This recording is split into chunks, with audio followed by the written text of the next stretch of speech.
Good morning students. आज हम पढ़ेंगे electrostatic potential energy.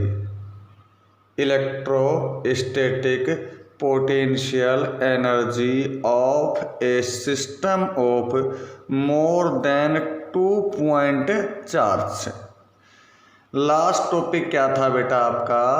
Last topic था electrostatic potential energy of A system of 2 point charge, यानी कि आपने 2 पॉइंट चार्ज के कारण इलेक्ट्रोस्टैटिक पोटेंशियल एनर्जी फाइंड की थी, कैलकुलेट की थी। आज जो सिस्टम बनाया है वो आपने मोर देन 2 पॉइंट चार्ज, यानी कि 2 पॉइंट चार्ज से मोर देन चार्ज है उनका सिस्टम बना हुआ है, और उस सिस्टम की आपको इलेक्ट्रोस्टैटिक पोटेंशियल एनर्जी फाइंड करनी है। Q1, Q2 और Q3 चार्ज का एक सिस्टम है। Q1 चार्ज पॉइंट A पर, Q2 चार्ज पॉइंट B पर और Q3 चार्ज पॉइंट C पर सिचुएटेड है। Distance between Q1 and Q2 R12, Q2 and Q3 R21, Q3 and Q1 R31 imagine की है आपने। Let us consider charge Q1, Q2 and Q3 are placed at points A, B and C respectively. आपने 3 charge लिए हैं Q1, Q2 और Q3, जो कहाँ situated हैं? Point A, B and C। To determine electric potential energy of this system, let us assume that at start these charges are at infinity। आपको इस system की इलेक्ट्रिक पोटेंशियल एनर्जी कैलकुलेट करने के लिए ये अज्यूम करना होगा कि स्टार्टिंग में ये चार्ज कहाँ है? इन्फिनिटी पर, और इन्फिनिटी से हम इन चार्ज को point A, B and C पर कैरी करेंगे, और कैरी करने में जो वर्क होगा टोटल, वो वर्क ही इस सिस्टम की पोटेंशियल एनर्जी होगी, इलेक्ट्रोस्टैटिक पोटेंशियल एनर्जी होगी। तो हमने क्या इमेजिन कर लिया कि ये 3 चार्ज स्टार्टिंग में कहाँ है बेटा? इन्फिनिटी पर। कहाँ है? इन्फिनिटी पर। ये infinity Q1, Q2, Q3 charge starting में कहाँ जूम कर लिया आपने? ये कहाँ है? इन्फिनिटी पर।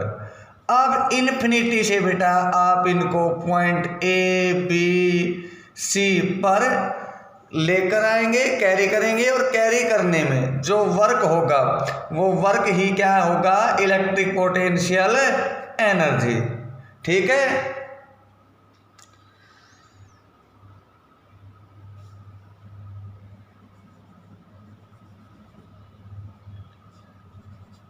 कहाँ है Q1, Q2, Q3 charge? Infinity पर।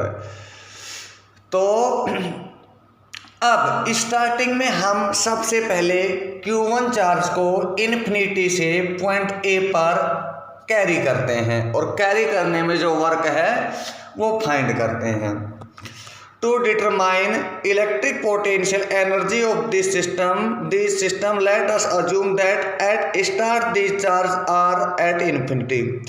If work done taking charge Q1 from infinity to point A is W1, then क्या होता है बेटा? W1 इक्वल VQ1, क्योंकि आप Q1 चार्ज को लेके आ रहे हो। V बराबर W/Q0 होता है, W बराबर VQ0 आ गया, लेकिन यहाँ W1 है और Q1 को आप लेके आ तो W1 इक्वल VQ1। लेकिन यहाँ देखिए बेटा, जब आप Q1 चार्ज को यहाँ लेकर आए तब यहाँ और कोई भी चार्ज प्रेजेंट नहीं था, यानी कि यहाँ इलेक्ट्रिक पोटेंशियल एब्सेंस था, इलेक्ट्रिक पोटेंशियल था ही नहीं। तो यहाँ देखिए आप V क्या हो जाएगा, 0। V 0 हो गया तो W1 इक्वल 0। ऐसा ही लास्ट टॉपिक में हुआ था, यानी कि Q1 चार्ज को इन्फिनिटी से पॉइंट A तक कैरी करने में जो वर्क हुआ वो कितना हुआ, 0। अब Q1 चार्ज यहाँ आ गया। अब Q1 चार्ज की प्रेजेंसी में आपको Q2 चार्ज को यहाँ कैरी करना है और कैरी करने में जो वर्क होगा वो फाइंड करना है। If in the presence of Q1 work done taking Q2 charge from infinity to point B is W2, then W2 equal V1 Q2।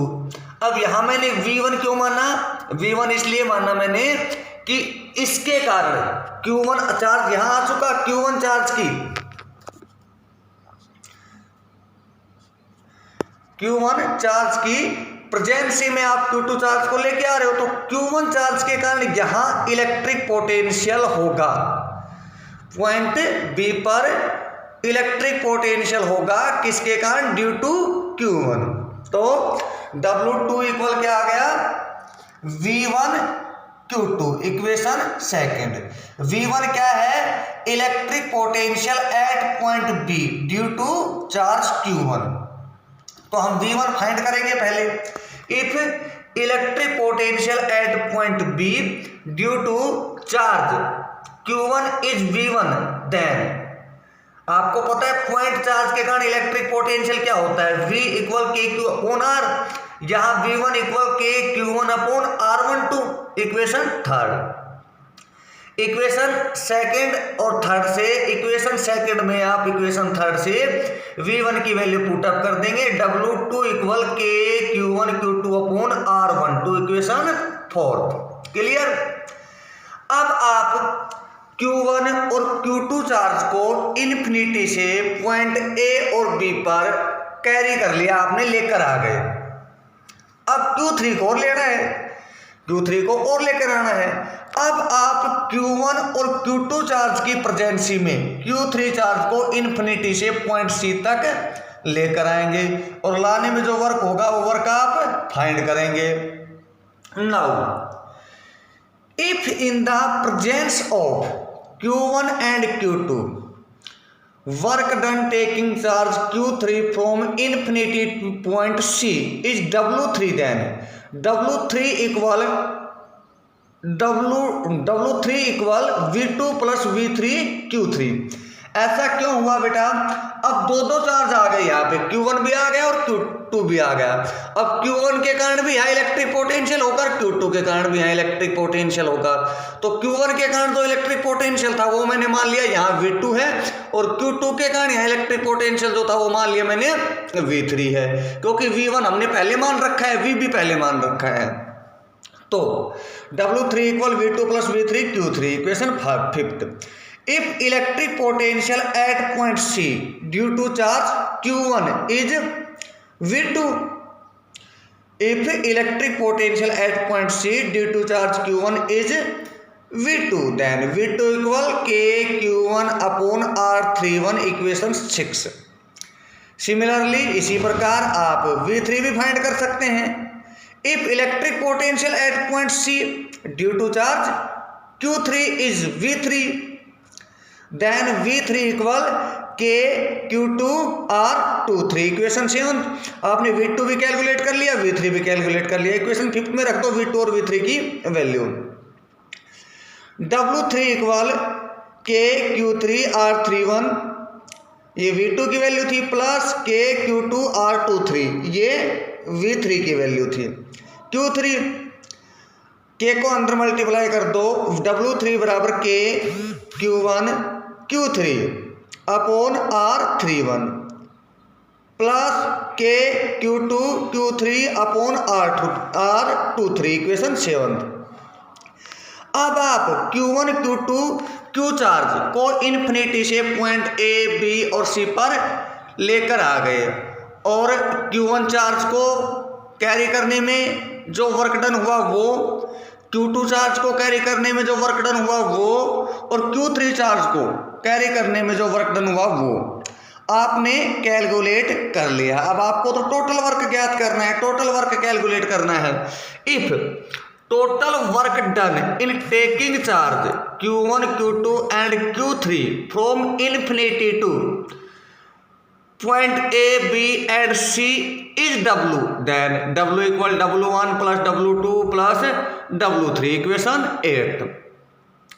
From equation first, fourth, seventh and eighth, यानी कि equation 8 में आप W1, W2 और W3 की value put up कर दो। W equal W1 की value 0 थी, W2 की वैल्यू थी K Q1 Q2 upon R12 plus W3 की वैल्यू आपने इक्वेशन 7 में कैलकुलेट की K Q3 Q1 upon R31 plus K Q2 Q3 upon R23। This work done is storeyed in the form of electric potential energy of the system. ये जो total work हुआ है किसके रूप में स्टोरेट हो गया? इलेक्ट्रिक पोटेंशियल एनर्जी के रूप में। सो U इक्वल K कॉमन आ गया, Q1 Q2 upon R12 plus K Q2 Q3 upon R23 plus K Q3 Q1 upon R31। ये इस सिस्टम की इलेक्ट्रिक पोटेंशियल एनर्जी थी। Okay, thank you.